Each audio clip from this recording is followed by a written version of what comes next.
Merhaba arkadaşlar. Bugün kayısı reçeli yapıyorum.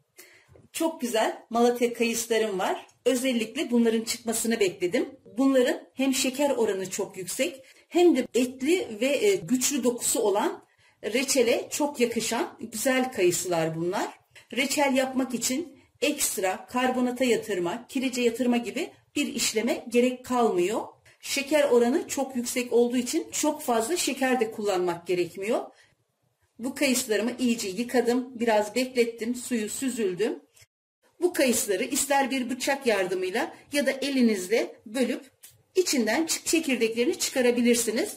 Ben şimdi bütün kayısıların çekirdeklerini çıkarıyorum.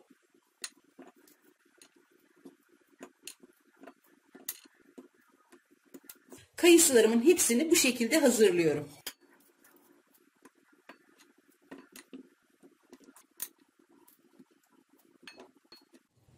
Kayısılarımın hepsini ayıkladım. Şimdi bunları tartıyorum.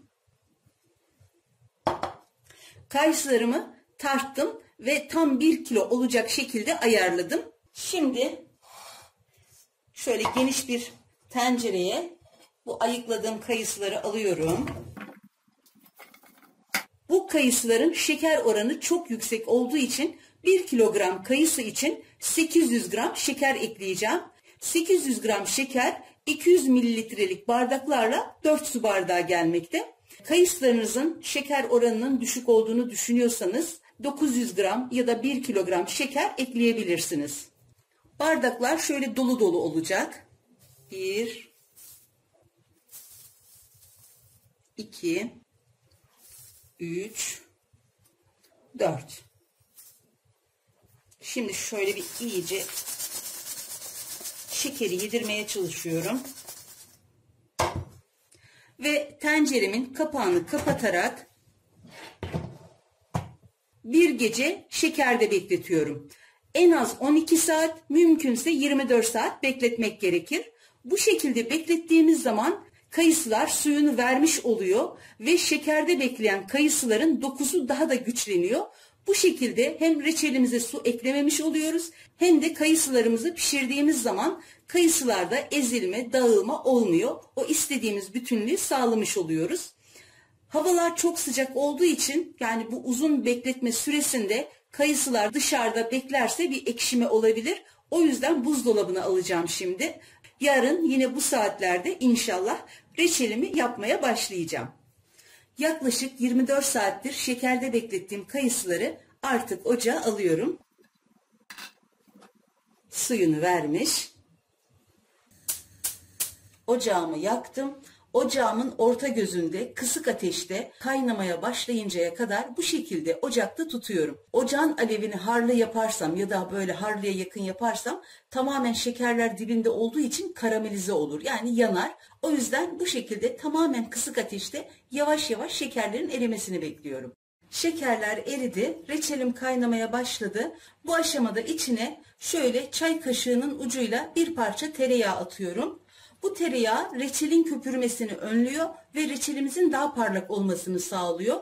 Kayısı reçeli bol köpüren bir reçel. Eğer içine tereyağı atmayacaksanız reçelin o ilk köpüklerine kesinlikle dokunmamak gerekir. Çünkü o köpükler şekerin köpüğü, bir süre sonra reçelin içine karışacaktır. Daha sonra köpük oluşursa, üzerinde böyle sarımtırak, kaymaksı, geçmeyen bir köpük oluşursa o alınacak. Şöyle bir karıştırıyorum. Ve ocağın ayarını da kısık ateşten orta kısığa getiriyorum. Bu şekilde en az yarım saat böyle kapağı açık olarak reçeli kaynatıyorum. Reçelim kaynarken kabuklarını soydum. Kayısı çekirdeklerini de içine atıyorum. Bunlar reçele çok yakışıyor. Yani eklemek zorunda değilsiniz. Ama kırıp soyabiliyorsanız onları da içine ekleyin. Reçeli yerken böyle yemişli reçeller çok daha lezzetli ve güzel oluyor. Yarım saattir reçelim kaynıyor. Birazını alıp kıvamına bakacağım. Az olduğu için çabuk kıvama gelmiş olabilir. Bunu alıp soğutuyorum. Ona göre kıvamına bakacağım. Bu aşamada reçelime 1 yemek kaşığı dolu dolu taze sıkılmış limon suyu ekliyorum. Eğer daha önce yaptığınız reçeller şekerleniyorsa tamamen emin olabilmek için limon suyu ekledikten sonra 1 çay kaşığı da limon tuzu ekleyebilirsiniz. Reçelimin kıvamı bu şekilde. Aslında biraz olmuş gibi ama şöyle bir 5 dakika daha kaynatıp ocaktan alıyorum. Artık reçelim tamamen kıvama geldi. Bakın bal gibi akıyor. Şimdi hemen ocağı kapatıyorum ve kavanozlara dolduruyorum. Böyle kaynar kaynar dolduracağım. Önce bir kısmını sunum tabağına alıyorum.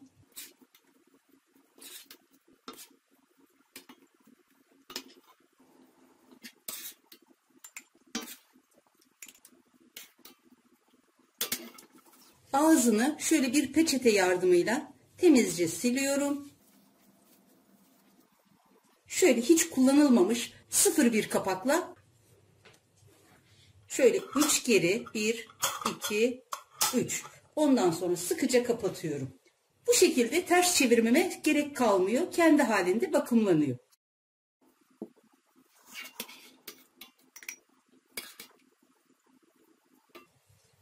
Bir peçeteyle şöyle ağız kısmını iyice temizliyorum.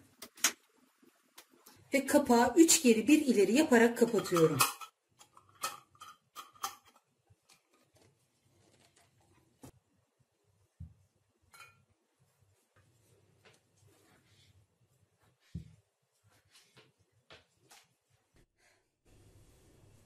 Reçelim artık hazır. Taneleri de hiç ezilmedi. Kıvamı da çok güzel oldu. Özellikle şunu şöyle göstermek istiyorum.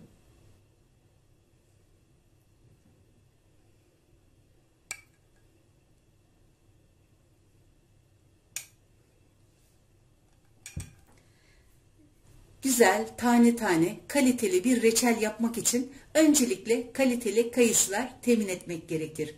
Kayısılarımızı en az bir gece önceden, mümkünse 24 saat şekerde bekletmek, hiç su eklememek ve reçel pişerken çok az karıştırmak. Çünkü çok karıştırılınca da meyveler biraz deforme oluyor ve kısa sürede kıvam aldırmak. Benim bu reçelim yaklaşık 40 dakikada kıvama geldi. Az olduğu için biraz çabuk kıvama geldi. Miktarı arttıkça kıvama gelme süresi de bir miktar uzayabilir. Sizler de bu küçük püf noktalarına dikkat ettiğiniz zaman gayet güzel tane tane kayısı reçeli elde edebilirsiniz. Herkes yapsın, herkes denesin isterim. Yapmak ve denemek isteyen herkese şimdiden kolay gelsin, afiyet, şifa olsun.